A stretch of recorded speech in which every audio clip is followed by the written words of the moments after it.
Hello friends, कैसे हैं आप सभी का स्वागत है आपके अपने यूट्यूब चैनल पीकेबी एजुज्ञान में। फ्रेंड्स, आज की इस वीडियो में हम neutron number of neutron proton और इलेक्ट्रॉन कैसे निकाल सकते हैं इसके बारे में जानेंगे। तो दोस्तों, बहुत सारे एग्जाम के अंदर ये क्वेश्चन आता है भी इसके अंदर बताओ कितने नंबर ऑफ न्यूट्रॉन हैं, प्रोटॉन, इलेक्ट्रॉन। इस तरह के क्वेश्चन आपको एग्जाम में देखने को मिलते हैं। तो आज की इस वीडियो में हम यही जानेंगे। तो चलो दोस्तों, वीडियो शुरू करते हैं। तो सबसे पहले सपोज करते हैं ये अपने पास कोई एक एलिमेंट है, ठीक है। ई कोई नाम का एलिमेंट है और जेड क्या है, इसका एटॉमिक नंबर है, और ए क्या है, इसका एटॉमिक मास है।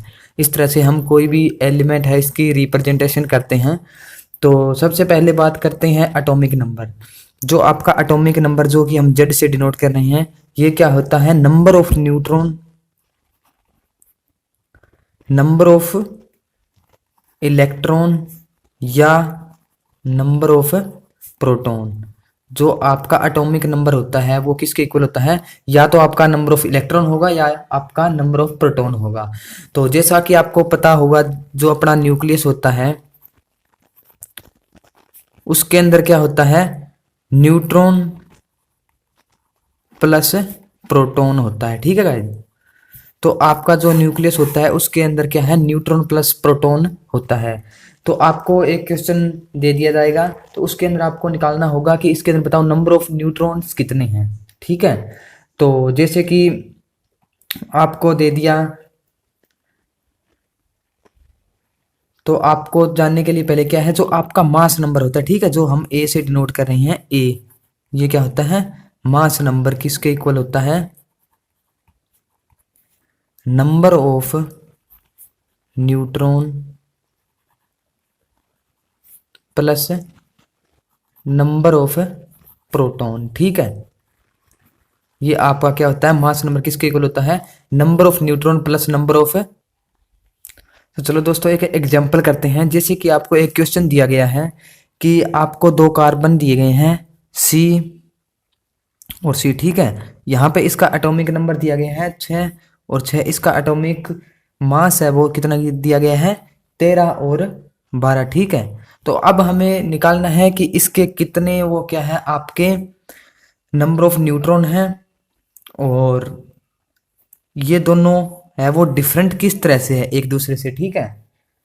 तो चलो दोस्तों, इसको चेक करते हैं। तो सबसे पहले यहाँ पे मैं ऊपर लिख देता हूँ ताकि आपको सही तरह से दिख सके, C6 और C6, 13 और 12, ठीक है। तो अब ये क्या है, अपना 6 क्या है, atomic number, atomic number Z क्या है, अपना एटॉमिक नंबर ये क्या है, 6 है। तो ये क्या है, नंबर ऑफ इलेक्ट्रॉन या प्रोटॉन के इक्वल है, ठीक है। ये आपका क्या हो गया, नंबर ऑफ इलेक्ट्रॉन या प्रोटॉन के इक्वल हो गया। और जो अपना 12 है और 13 है, ये क्या है, एटॉमिक मास। एटॉमिक मास मैंने क्या बताया, आपका number of neutron plus proton, ठीक है।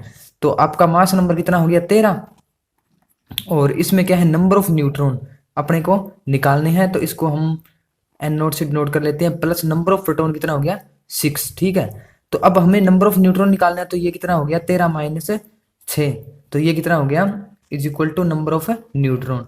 तो अब हम इसको माइनस करेंगे तो ये कितना आ जाएगा, 7 आ जाएगा। इसी तरह से अगर हम ये लेते हैं कार्बन 12 वाला, तो इसमें हम माइनस करेंगे तो इसका 6 आ जाएगा। तो ये आपस में दोनों डिफरेंस किस तरह के रहे हैं, नंबर ऑफ न्यूट्रॉन से। तो इस तरह से आप निकाल सकते हैं नंबर ऑफ न्यूट्रॉन। कोई भी आपको एलिमेंट दिया गया है और आपको पूछ लिया जाए कि इसका नंबर ऑफ न्यूट्रॉन बताइए कितना है, तो आप इस मेथड से लगा के क्या कर सकते हैं। तो आपको बस यही याद करना है कि जो आपका एटॉमिक नंबर होता है वो आपका नंबर ऑफ इलेक्ट्रॉन और प्रोटॉन के इक्वल होता है, और जो मास नंबर होता है वो किसके होता है, number of neutron plus number of proton, ठीक है।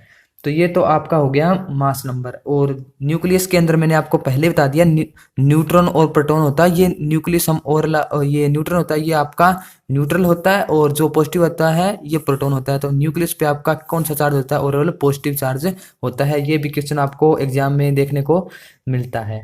तो ठीक है गाइज, अब एक और क्वेश्चन करते हैं जो कि क्या है, the number of electron and neutron in a element. ये कोई आपका मान लीजिए एलिमेंट दिया गया है, ये आपको एक एलिमेंट मान लिया, इसके अंदर आपका number of electron and number of neutron number of electron अपने को कितना दिया गया है, 18 दिया गया है नंबर ऑफ इलेक्ट्रॉन, ठीक है। और न्यूट्रॉन, इलेक्ट्रॉन 18 है और न्यूट्रॉन अपना दिया हुआ है, नंबर ऑफ न्यूट्रॉन कितना दिया हुआ है, 20, ठीक है। तो जैसा कि मैंने आपको बताया था, जो नंबर ऑफ न्यूट्रॉन होता है वो कितना होता है, एटॉमिक नंबर के इक्वल होता है। तो ये अपना हो गया 18, और ये आप अपने को न्यूट्रॉन दिया हुआ है, नंबर ऑफ न्यूट्रॉन दिया हुआ है। तो अब हमें क्या निकालना है, मास निकालना है, ठीक है। तो मास अपना किसके इक्वल होता है, मैंने अभी बताया था, number of neutron plus number of proton. तो हम इसको क्या है, दोनों को ऐड कर देंगे, 18 प्लस 20, ये कितना हो गया आपका 38। तो इस तरह से आप मास नंबर निकाल सकते हैं। फॉर्मूला आपका ये है, वो सेम रखना है। बेसिक ट्रिक आपको 2 ही पॉइंट याद रखने हैं। जो अपना मास नंबर होता है वो किसके लिए होता है, number of neutron plus number of proton के। तो आज के इस वीडियो में आई थिंक आपको समझ में आ गया होगा कि किस तरह से आपको नंबर ऑफ न्यूट्रॉन, प्रोटॉन और इलेक्ट्रॉन निकालने होते हैं। तो नेक्स्ट वीडियो के अंदर हम यही छोटे छोटे जो टॉपिक्स होते हैं वो करेंगे। तो वीडियो देखने के लिए आपका बहुत बहुत धन्यवाद। आपका दिन शुभ रहे। Thank you guys.